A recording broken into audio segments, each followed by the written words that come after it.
Glória a Deus. Você trouxe o Evangelho? Pega aí, por favor. Procure o Evangelho segundo Mateus, capítulo 5. E deixa, por favor, essa página marcada. Hoje nós vamos continuar a exposição do Sermão do Monte. E hoje nós vamos falar sobre Cristo e o Antigo Testamento. Os teólogos chamam esta de terceira sessão do discurso de Jesus. Agora Jesus vai começar a incomodar algumas pessoas que ficaram surpresas com o que ele disse até então. Vamos fazer a leitura do capítulo 5. Nós vamos ler os versículos 17 ao versículo 20. Está escrito assim: Jesus falando: não cuideis que vim destruir a lei ou os profetas. Sempre quando você ler no Novo Testamento a lei e os profetas, o escritor se refere à totalidade do Antigo Testamento. O Antigo Testamento, ele era dito pelos antigos como lei e profetas. Por que que eles não chamavam o Antigo Testamento de Antigo Testamento? Porque não era antigo para eles. O Antigo Testamento, conhecido como lei e profetas, era para eles o livro sagrado que eles tinham em mãos. Você deve entender que o Novo Testamento foi escrito pelo menos 30 anos depois que tudo aconteceu. Então, quando os rabinos iam fazer a leitura de um texto sagrado na sinagoga, eles não liam Mateus, Marcos, Lucas, João, Atos, Romanos, porque esses livros não estavam escritos. Então, quando eles faziam menção à Escritura, a Bíblia Sagrada da época, eles falavam lei e os profetas. Por quê? Porque a lei é o Pentateuco, é o conjunto de livros escritos por Moisés, que vai de Gênesis, onde nós vemos a história da criação, e então a queda, a degradação do homem, a história de Noé, Abraão, Isaac, Jacó, até o capítulo 50, onde está escrita a história de José. Então nós entramos no Êxodo, onde Moisés ele conta a história da saída do povo e narra os fatos até o capítulo 20, onde entram então a lei, os mandamentos. Então, a partir do capítulo 20 de Êxodo, todos os capítulos de Levíticos, todos os capítulos de Números e todo o livro de Deuteronômio, que é a repetição das leis, era conhecidos de um modo geral como os livros da lei. E o livro dos profetas eram todos os outros. Josué, Juízes, o livro do profeta Isaías, Ezequiel, Jeremias, Lamentações. E a missão dos profetas era lecionar sobre a lei. Os profetas usavam a lei quando eles tinham a missão de trazer o povo de volta à Escritura. Então, quando você lê lei e os profetas, você deve entender como a Bíblia que eles usavam naquela época. Então Jesus está dizendo: não pensem que vim destruir a lei ou os profetas. Não vim abrogar, mas cumprir. Porque em verdade vos digo que até que o céu e a terra passem, nenhum jota ou um tio se omitirá da lei, sem que tudo seja cumprido. Qualquer, pois, que violar um destes menores mandamentos, e assim ensinar aos homens, será chamado menor no reino dos céus.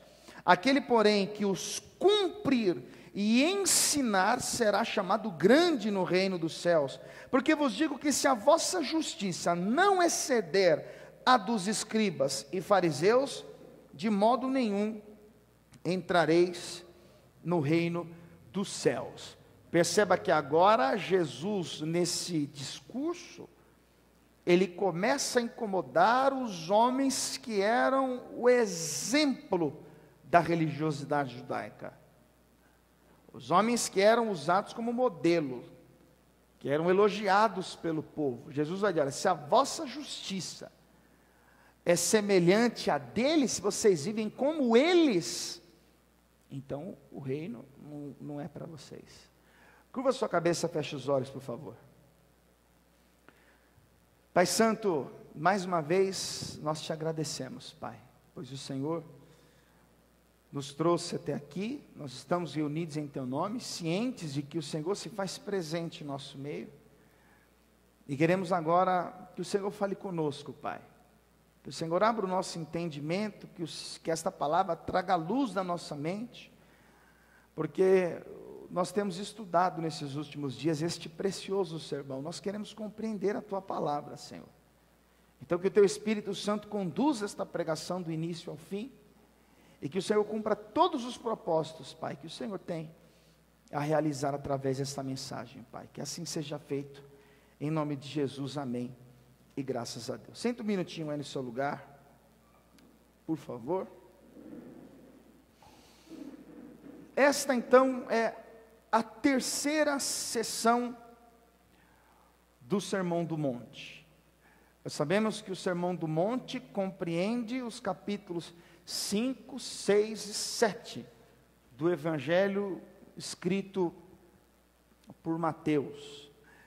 Nós estudamos do versículo 3 ao 12 as bem-aventuranças, e nesta primeira sessão Jesus ele conta como deve ser a vida daqueles que são os súditos do seu reino. Eles devem ser mansos, pacificadores, eles devem ser humildes de espírito, eles devem ser quebrantados, eles precisam ser misericordiosos, eles precisam ter fome, sede de justiça. E então na segunda sessão Jesus vai mostrar qual deve ser a influência dos súditos do seu reino no presente século, no mundo que jaz no maligno. Então Jesus vai dizer no versículo 13: vós sois o sal da terra, vocês devem evitar a destruição do mundo, vocês devem ser um contraponto à corrupção secular. Aí no versículo de número 14 ao 16 ele vai dizer: olha, vocês são a luz do mundo. Não se pode esconder uma cidade edificada sobre um monte, e nem se acende uma lâmpada debaixo de um alqueire, mas ela é colocada num lugar alto, para que ilumine todos os que estão na casa. E dessa maneira, vocês têm que ser luz diante dos homens, eles precisam olhar para vocês e glorificar a Deus através das boas obras que em vós observam. Mas a expectativa dos judeus, quando o assunto era o Messias, era que o seu monarca viesse com um reino militante. Como eu disse numa outra pregação, a expectativa deles era que Jesus viesse montado num cavalo branco, cercado por homens de guerra, e que Jesus tomasse o poder do Império Romano e então libertasse os judeus que eram oprimidos há anos. Então, enquanto Jesus vai proferindo as bem-aventuranças, enquanto Jesus vai falando acerca de luz do mundo, sal na terra, eu imagino a expressão das pessoas que não estavam entendendo muito bem, pois parecia que aquilo que Jesus falava era contrário àquilo que Moisés havia escrito e os profetas haviam pregado. Eles começam a perceber que o tempo estava passando e Jesus em nenhum momento falou de uma política econômica. Em nenhum momento Jesus falou de uma política social. Então eles começam a perceber que Jesus não era o que eles esperavam. Jesus não estava falando aquilo que de fato eles queriam ouvir. E você sabe que a maior acusação do sistema religioso contra Jesus era a blasfêmia contra a lei de Moisés. Os escribas, os fariseus, os essênios, os zelotes e todas as vertentes das religiões judaicas, eles ficavam ouvindo o discurso de Jesus, querendo surpreendê-lo contra a lei. Então, provavelmente Jesus percebe a reação dos seus ouvintes, e então ele vai dizer: epa, eu não vim abolir a lei, eu não vim destruir a lei, eu não vim anular a lei, eu vim cumpri-la. E eu queria chamar a sua atenção para duas coisas. Jesus tem dois principais objetivos, quando ele diz o que ele disse do versículo 17 ao 20. A primeira é justamente confrontar tudo aquilo que o povo aprendia com aqueles homens que eram considerados doutores, peritos na lei. Porque o sistema religioso judaico, eles conheciam as leis, mas havia uma interpretação errada da parte deles. Apesar de terem conhecimento da lei de Moisés e dos escritos dos profetas, eles invalidavam as leis por causa das suas tradições. E Jesus os acusava ferrenhamente. Jesus os criticava publicamente. Quando você lê Mateus capítulo 23, que é aquele texto onde Jesus censura os fariseus, a partir do versículo 4, Jesus vai dizer que eles atavam fardos pesados nos outros, mas eles mesmos não carregavam, porque eles tinham um zelo pelas suas tradições, como se não bastasse a lei mosaica. E a lei mosaica, ela compreendia 613 mandamentos, divididos em leis morais, em leis civis e leis cerimoniais.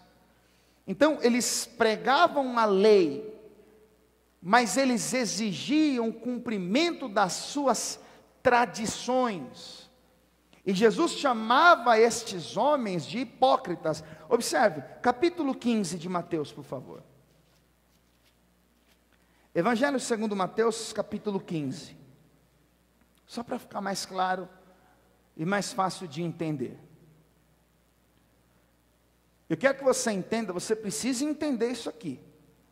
Há uma oposição manifesta da parte de Jesus em relação ao conceito religioso que eles tinham. Jesus não estava preocupado com a reação dos ouvintes, mas ele falava publicamente que os religiosos não compreenderam a lei. Capítulo 15 de Mateus, versículo 1 diz assim: então chegaram ao pé de Jesus uns escribas e fariseus de Jerusalém, dizendo: por que transgridem os teus discípulos a tradição dos anciãos? Pois não lavam as mãos quando comem pão. Ou seja, olha, os seus discípulos não estão respeitando os nossos dogmas. Os seus discípulos não estão respeitando a nossa liturgia.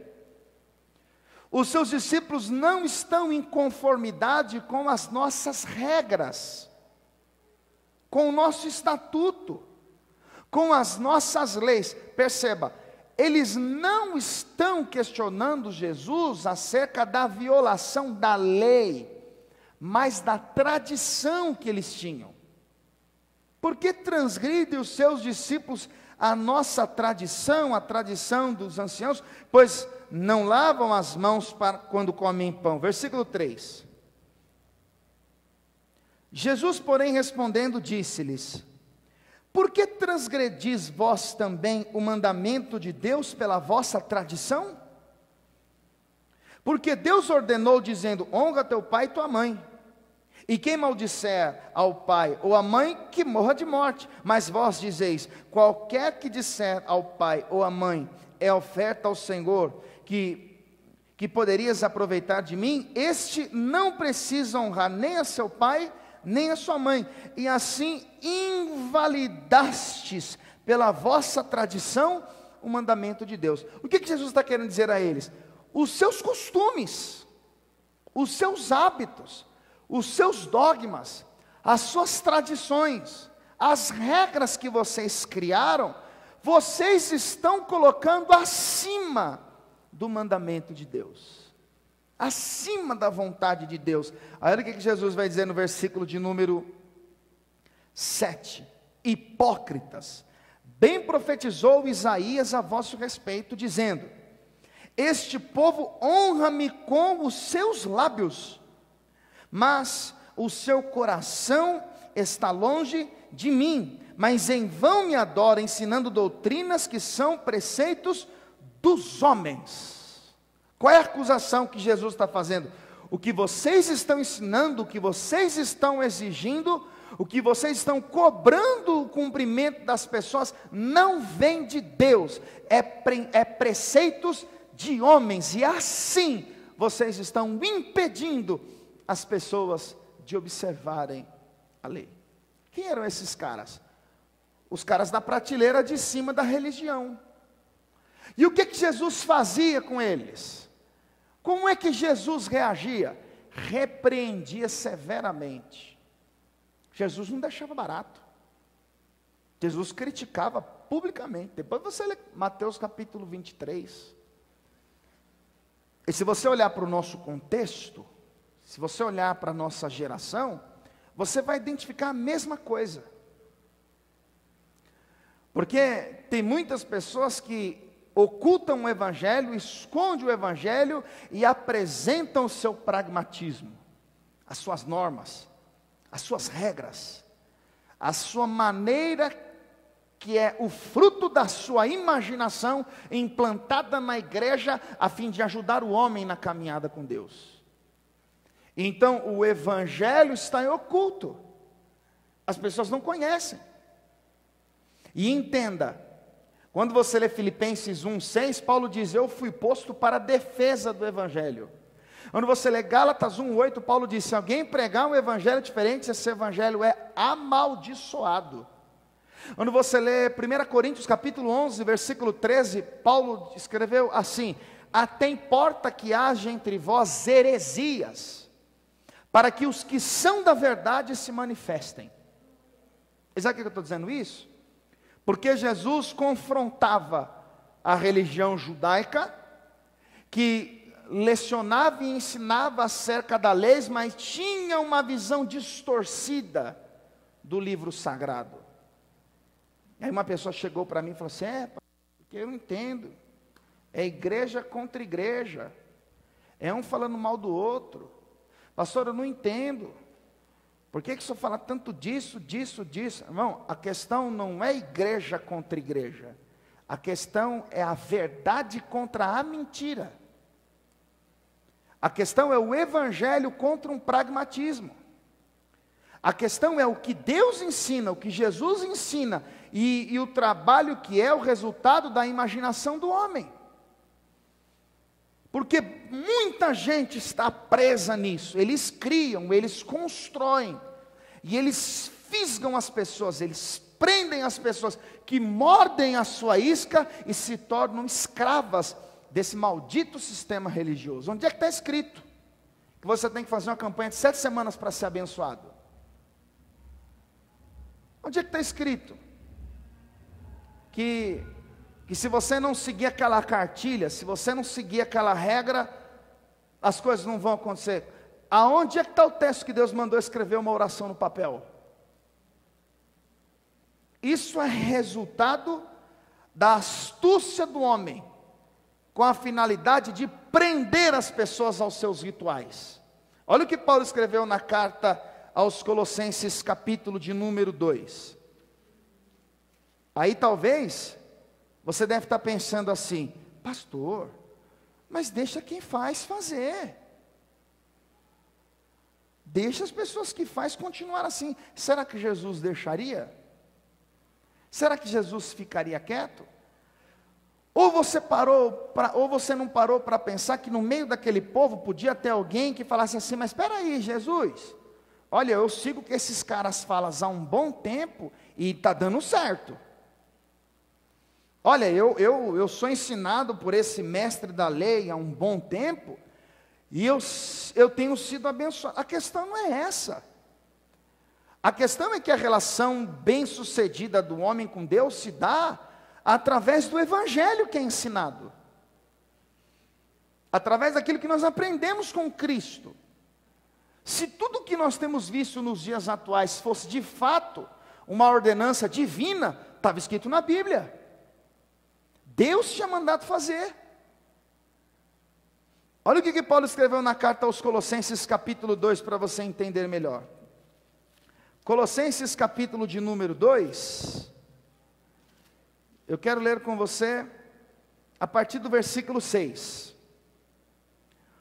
Como, pois, recebestes o Senhor Jesus Cristo, assim também andai nele, arraigados e edificados nele e confirmados na fé, assim como fostes ensinado, crescendo em ação de graças. Então vamos lá. Como é que ele termina? Crescendo em ação de graça. Mas o crescimento vem da onde? Olha a palavra anterior, do ensino. Mas é o ensino do quê? Do que Jesus ensinou. Do Evangelho. É isso que Paulo está falando. Agora, olha o contexto. Versículo 8.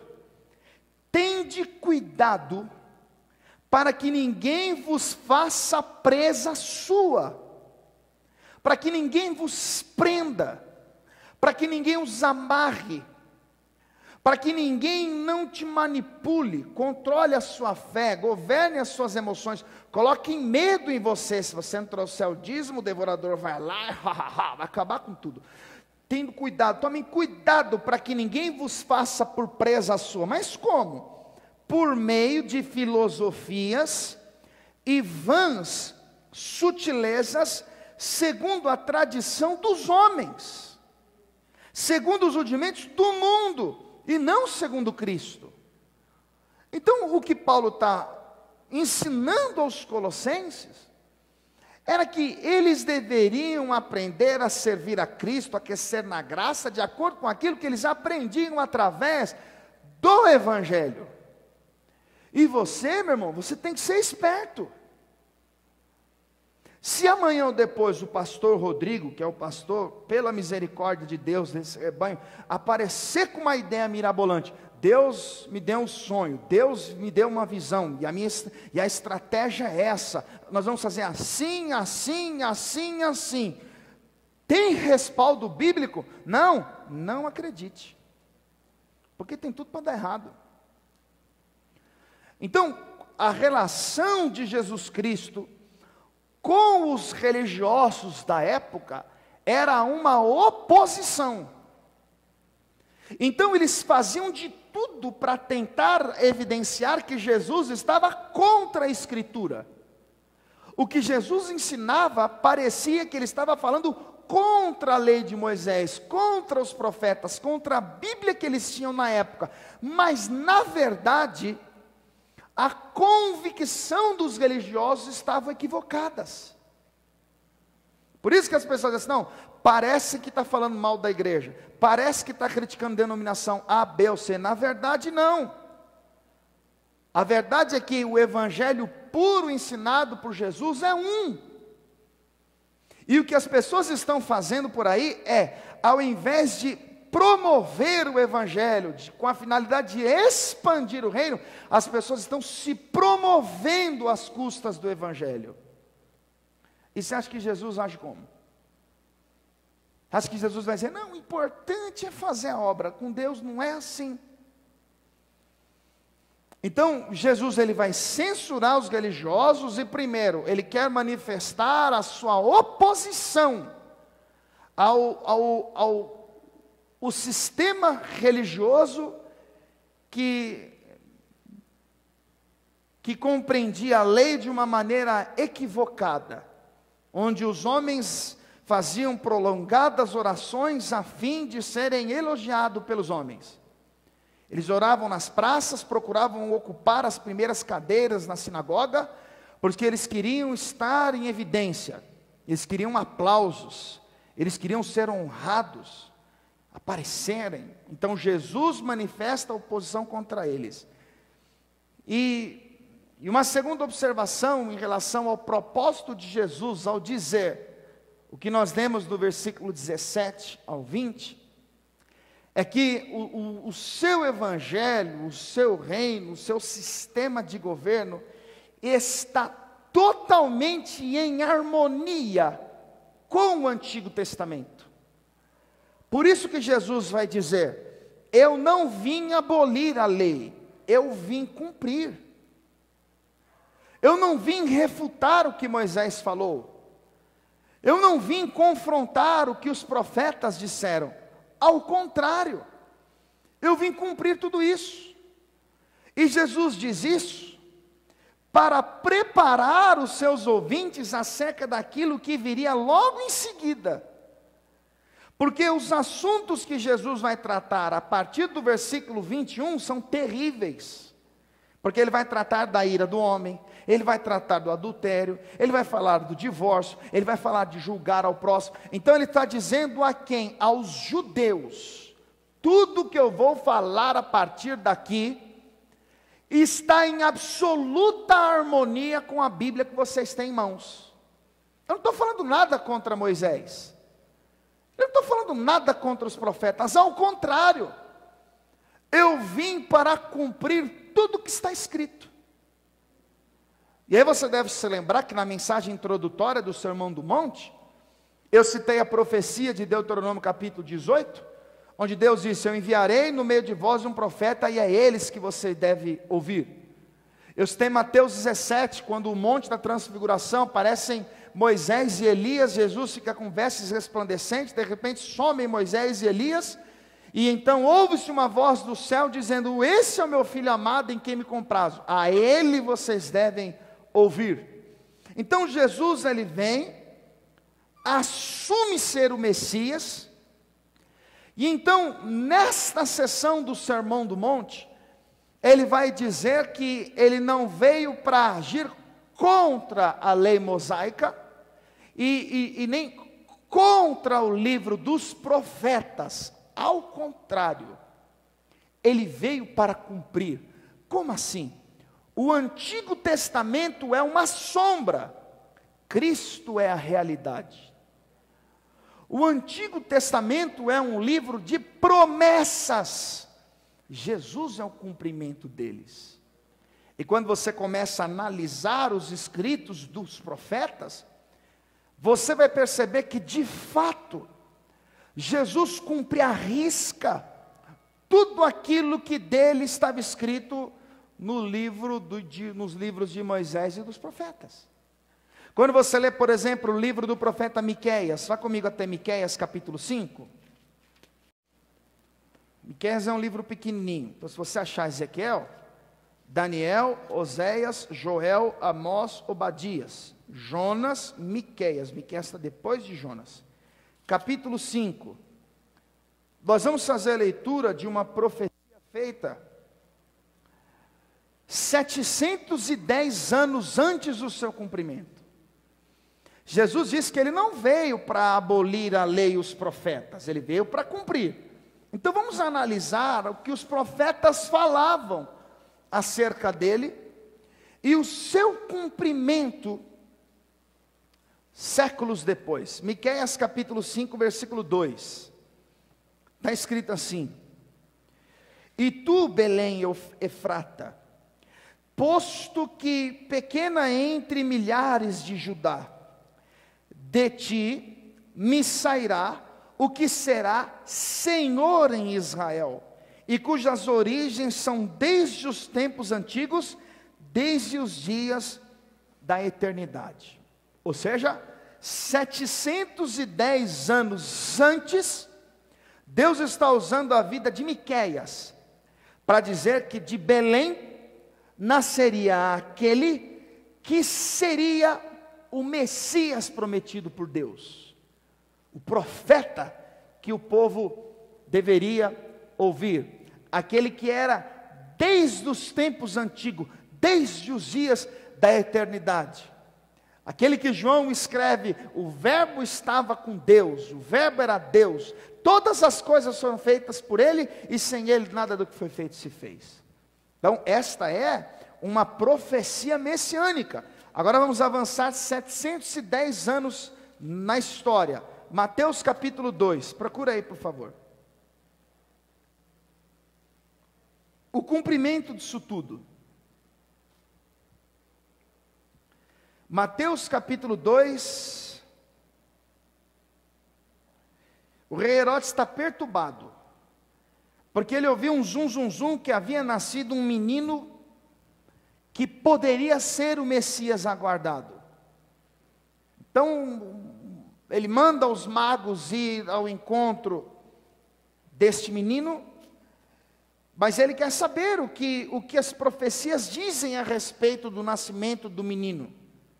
Versículo de número 5, Mateus capítulo 2, versículo 5, está escrito assim, ó: e eles lhe disseram: em Belém da Judeia, porque assim está escrito pelo profeta: e tu, Belém, terra de Judá, de modo nenhum és a menor entre as capitais de Judá, porque de ti sairá o guia que há de apacentar meu povo de Israel. Ou seja, 700 anos depois da profecia ser feita, ela se cumpre. Quando? Quando em Belém da Judeia nasce o Salvador do mundo. Então Jesus disse: olha, eu vim para cumprir. Quando você lê o livro do Êxodo, capítulo 16, versículo 4, o texto diz que os israelitas andavam pelos desertos e eles tiveram fome, porque todo o mantimento que eles haviam trazido do Egito havia acabado. Então Moisés vai falar com Deus, e Deus, de maneira miraculosa, vai fazer com que o pão comece a vir do céu. E todos os dias Deus enviava a porção que o seu povo necessitava. Deus sustentou a nação enviando pão do céu. Agora presta atenção nisso aqui. Paulo, fazendo menção a isso em Romanos 15, 4, ele diz: as coisas que antes foram escritas para o nosso ensino foram escritas, para que pela Escritura tenhamos consolo e esperança. Jesus diz em João capítulo 5, versículo 39, examinais as Escrituras, porque vós cuidais ter nela a vida eterna, e são elas que de mim testificam. Ou seja, quando nós lemos o Êxodo capítulo 16, versículo 4, onde o pão vem do céu e a fome do povo é saciada, Deus está querendo nos comunicar alguma coisa através dessa escrita. Isso é sombra de alguma coisa. E lá em João capítulo 6, versículo 51, Jesus pregava e dizia: eu sou o pão vivo que desceu do céu. O que é que Deus estava querendo mostrar? Que aquele pão que descia para alimentar o povo era somente uma tipologia do pão que ele iria enviar, mas não um pão qualquer, o pão da vida. Então Jesus disse que ele estava lá na antiga aliança também. Você lê o Êxodo capítulo 17, a partir do versículo 6, o povo agora tem sede. Então eles começam a reclamar, eles começam a pedir água, e Moisés ora, Deus diz: Moisés, pega a rocha, e pega o cajado, melhor dizendo, e fere a rocha, e dela vai sair água para o povo beber. Então Moisés pega o seu cajado, ele fere a rocha, e quando aquela rocha é ferida, começa então a jorrar um manancial de água, de modo que todo o povo bebeu daquela água. E onde é que isto se cumpre? João capítulo 7, versículo 37, Jesus vai dizer assim, ó: quem tem sede, venha a mim e beba. Quem crê em mim, como diz a Escritura, rios de águas vivas fluirão do seu interior, do seu ventre. Ele dizia isso do Espírito Santo. Então quem era a rocha que foi ferida? Jesus. Quem era aquela água que jorrou da rocha? Jesus. Você lê Paulo escrevendo em 1 Coríntios capítulo 10, que a pedra fundamental, aquela pedra que seguia o povo durante os 40 anos de peregrinação, era Cristo. Então todo o Antigo Testamento ele é escrito, e você consegue notar a presença de Jesus em várias ocasiões, onde Deus mostra através de uma linguagem metafórica, que Ele vai enviar o seu ungido. Quando você lê Isaías capítulo de número 53, vamos ao texto, Isaías capítulo 53. Versículo de número 4. Está escrito assim: 680 anos antes do cumprimento, Isaías está tendo uma visão, e ele vê um servo sofredor, um homem sendo injustiçado, julgado com severidade, acusado de transgredir a lei. E ele percebe que aquele homem não tinha parecer, não tinha formosura, era rejeitado pelo povo. Verso 4: verdadeiramente ele tomou sobre si as nossas enfermidades, e as nossas dores levou sobre si, e nós o reputamos por aflito, ferido de Deus e oprimido. Mas ele foi ferido, como aquela rocha, não é? Pelas nossas transgressões, e moído pelas nossas iniquidades. O castigo que nos traz a paz estava sobre ele, e pelas suas pisaduras fomos sarados. Versículo 7: ele foi oprimido, mas não abriu a boca. Como um cordeiro foi levado ao matadouro, e como a ovelha muda perante os seus tosqueadores, ele não abriu a boca. Então, quando os rabinos judeus se reuniam na sinagoga ou no templo, o que eles pregavam? As cartas de Paulo? Não estavam escritas.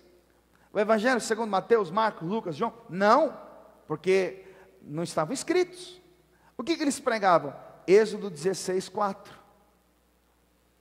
Êxodo 17, 6. O que eles pregavam? O livro do profeta Isaías. E tudo isso era do conhecimento deles. Quando Jesus nasce, Jesus vem cumprindo profecia por profecia. Vá comigo para o capítulo 27 de Mateus. Mateus capítulo 27. Mateus capítulo 27, versículo de número 48, diz assim, capítulo 27, versículo 14, versículo 13, para ficar mais fácil.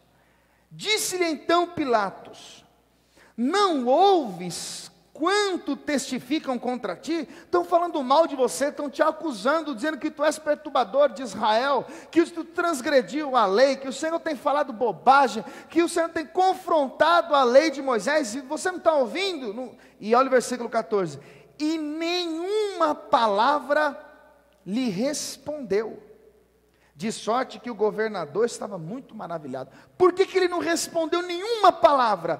porque em Isaías 53:7 dizia que ele foi oprimido, mas ele ficou como um cordeiro mudo.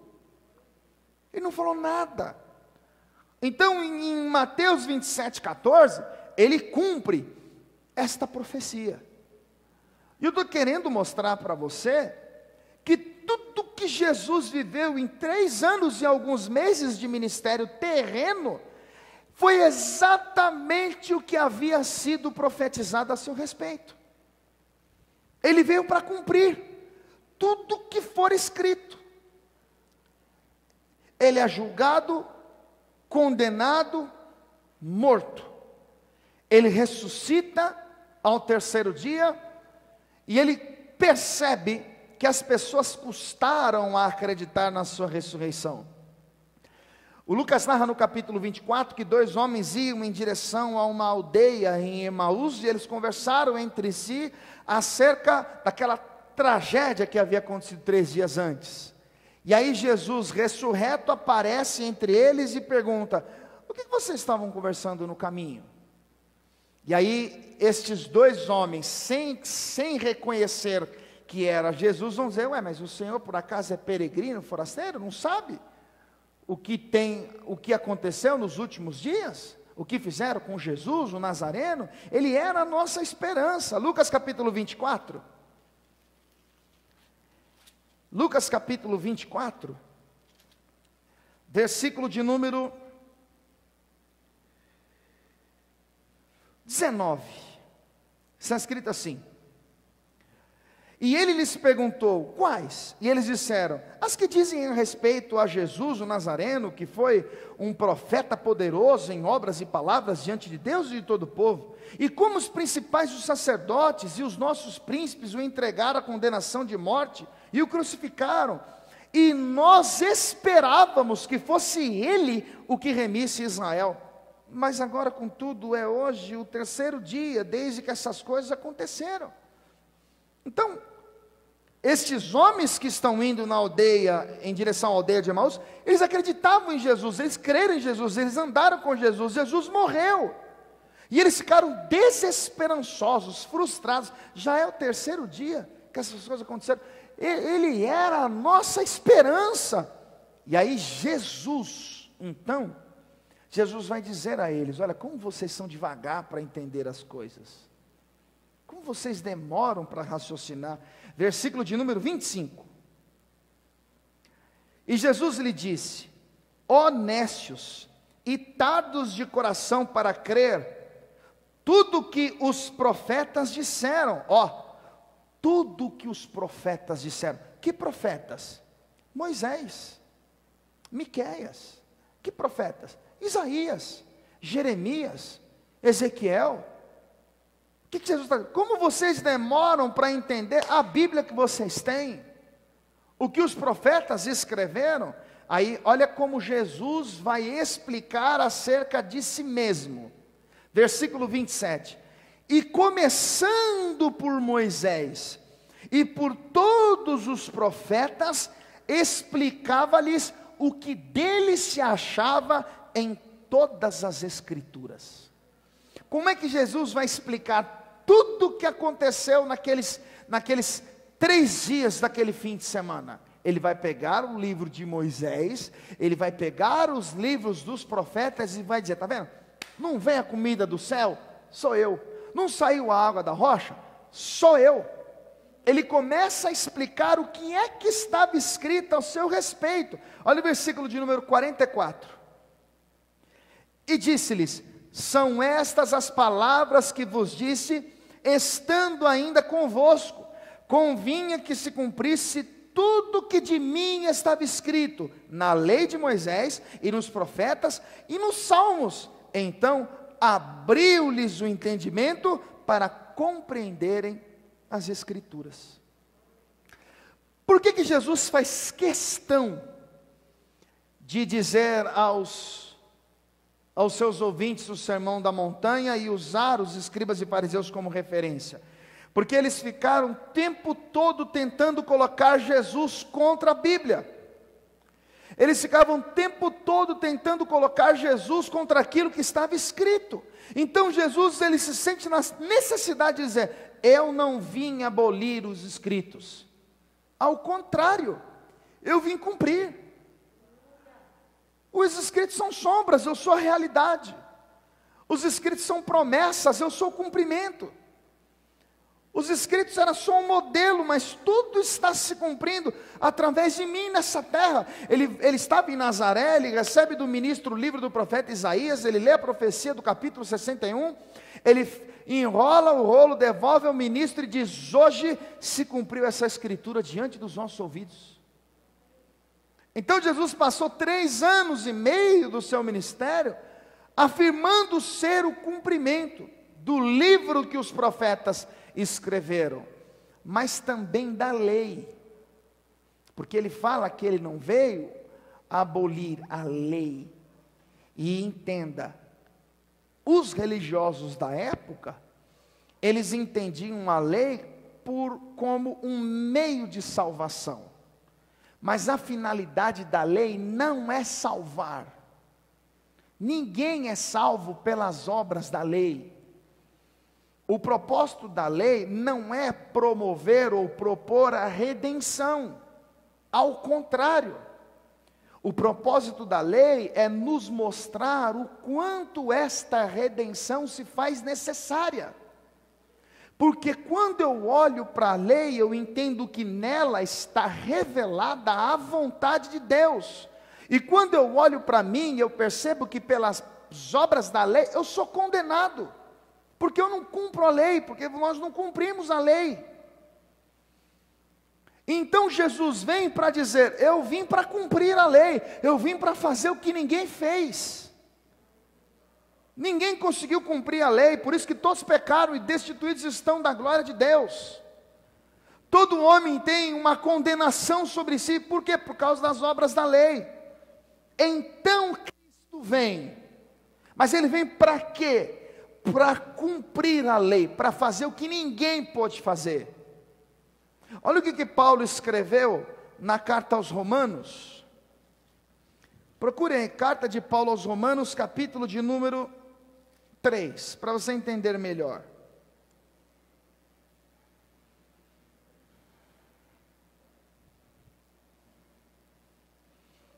Romanos capítulo 3, versículo 19, está escrito assim: ora, nós sabemos que tudo que a lei diz, aos que estão debaixo da lei o diz, para que toda a boca esteja fechada, e todo mundo seja condenável diante de Deus. Por que você é condenado?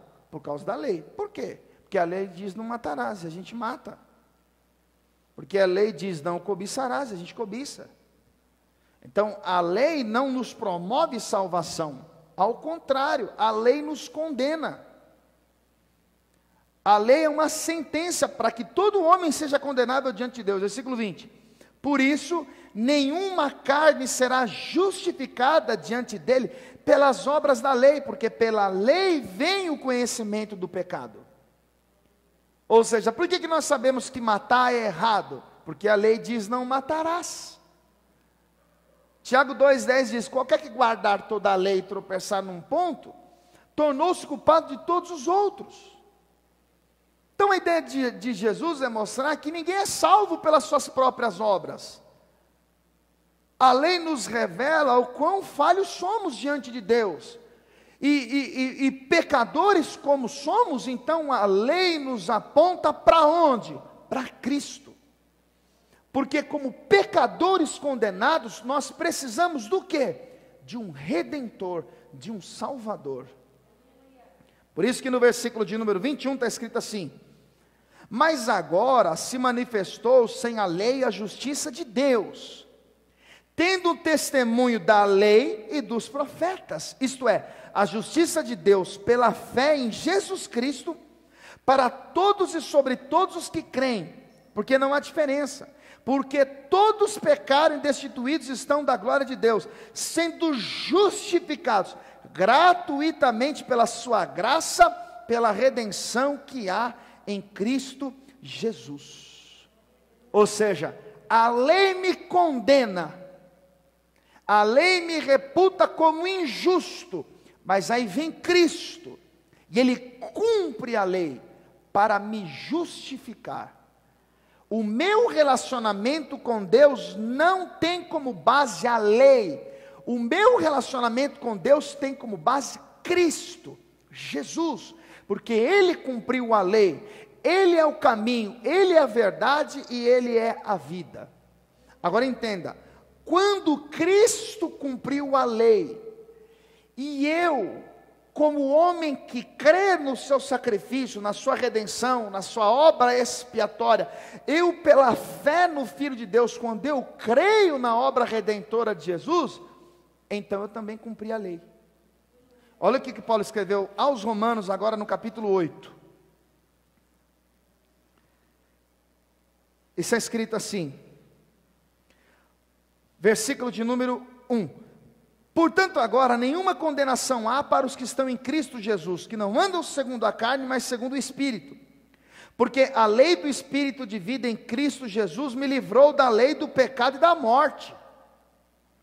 Portanto, o que era impossível à lei, visto como estava enferma pela carne, Deus, enviando o seu Filho em semelhança da carne do pecado, pelo pecado condenou o pecado na carne, para que a justiça da lei se cumprisse em nós, que não andamos segundo a carne, mas segundo o Espírito. Ou seja, Cristo cumpriu a lei por nós. Agora entenda qual é o propósito, porque Jesus está dizendo que Ele não veio para abrogar, mas para cumprir. Então, quando eu olho para a lei, eu entendo quais são ou qual é a vontade de Deus.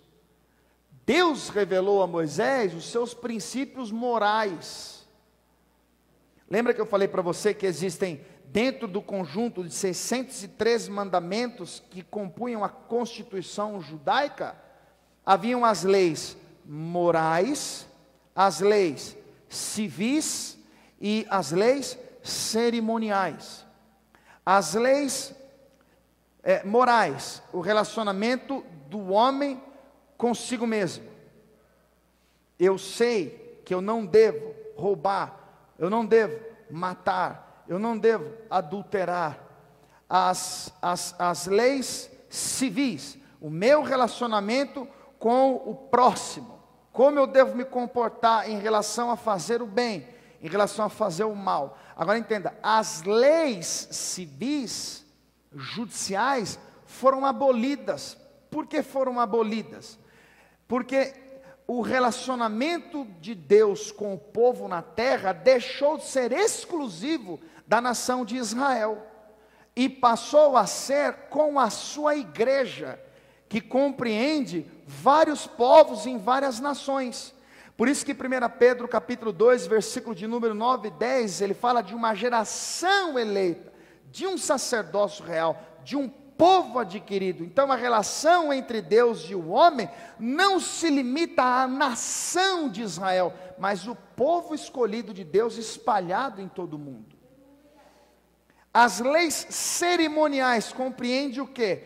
A relação de adoração entre o homem e Deus, que funcionava como? O homem, ele ia até o tabernáculo, ele ia outrora no templo e levava o cordeiro, para quê? Para que o cordeiro fizesse a expiação da culpa. Se você olhar para o livro de Levítico, você vai perceber que Deus mandou Moisés preparar tudo de acordo com a instrução que Deus dava.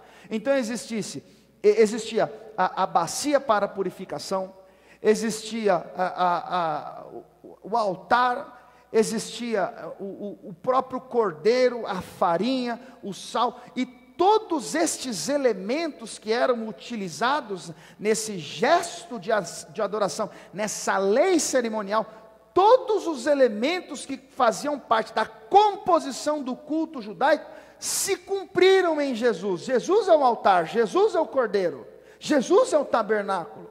Então as leis cerimoniais também já não servem mais. Agora, quando Jesus está falando que ele veio para cumprir a lei, ele cumpre a civil, ele cumpre a cerimonial, e agora ele está ensinando um conjunto de leis morais. Por isso que a sequência do texto, a partir do versículo 21 de Mateus 5, até o final do Sermão do Monte, Jesus vai esculachar os caras. Porque ele vai falar de divórcio, porque ele vai falar de adultério, porque ele vai falar da ira do homem, ele vai falar de julgamento do próximo, e tantas outras coisas que a gente quase não ouve na igreja. Porque as pessoas não levam a sério isso.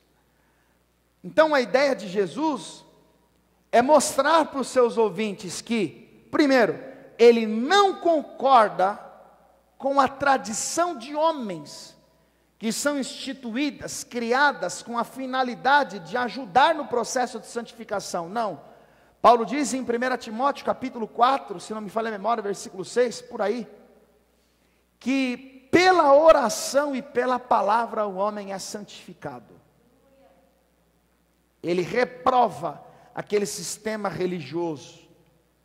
Ele reprova a intenção do coração daqueles homens que queriam no final se promover com as prolongadas orações, com as esmolas que ofereciam. E ele então quer mostrar que o seu reino está em perfeita harmonia com o Antigo Testamento. Ou seja, o que os profetas profetizavam ao seu respeito se cumpriram nele. As leis que foram instituídas aos judeus, ele cumpriu todas elas, sem errar nenhuma, sem falhar nenhuma, sem cometer um delito sequer. E a intenção de Jesus ao dizer isso, é mostrar que tudo que ele vai falar a partir de então, não tem desculpa.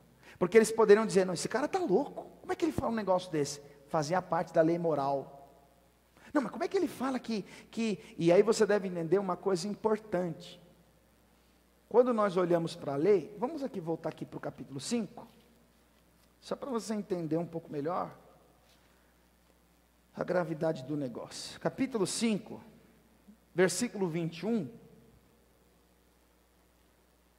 nós vamos estudar isso aqui com detalhes no próximo domingo. Olha só, ouvistes que foi dito aos antigos, não matarás, mas qualquer que matar, será réu do juízo. Êxodo capítulo 20, versículo 3 diz lá, não matarás. Eu, porém, vos digo, que qualquer que sem motivo se encolerizar contra o seu irmão, será réu do juízo. E qualquer que chamar o seu irmão de raca, será réu do sinédrio. E qualquer que lhe chamar de louco, será réu do fogo do inferno. Sabe o que Jesus está dizendo? A lei diz que você não deve matar. Eu vou dizer uma coisa para vocês. Se você ficar com ódio do seu irmão sem motivo, você já está cometendo homicídio. Olha como é que Jesus está querendo pegar os caras. Porque os religiosos, eles não enxergavam a necessidade da conversão, porque eles se sentiam justificados pelas obras da lei. E Jesus está querendo mostrar como as coisas funcionam com Deus. Não sei, sabe? Eu odeio aquela pessoa, não sei. Por quê? Mas por quê? Não sei. Eu olho para me dar raiva, vontade de socar aquela pessoa. Isso é um homicídio. Entende como é que o evangelho é complexo? Entende a ideia de Jesus dizer, olha, o negócio é o seguinte, eu não vim refutar a lei. Nós vamos chegar lá, mas se você ler o versículo 28 do capítulo 5, Jesus vai dizer que se nós olharmos para uma pessoa com intenções impuras, já cometemos adultério. O que a lei dizia? Se alguém for surpreendido no ato, comete adultério. Aí vem Jesus e diz, não, basta pensar. Jesus está querendo mostrar que as bem-aventuranças ensinadas por ele nos versículos 3 ao 12, é exatamente a extensão daquilo que os profetas e Moisés haviam ensinado. Eles que entenderam errado. Eles que não compreenderam. Aí, por isso você tem que ser chato. Você tem que parar e pensar. E acabar com esse oba-oba.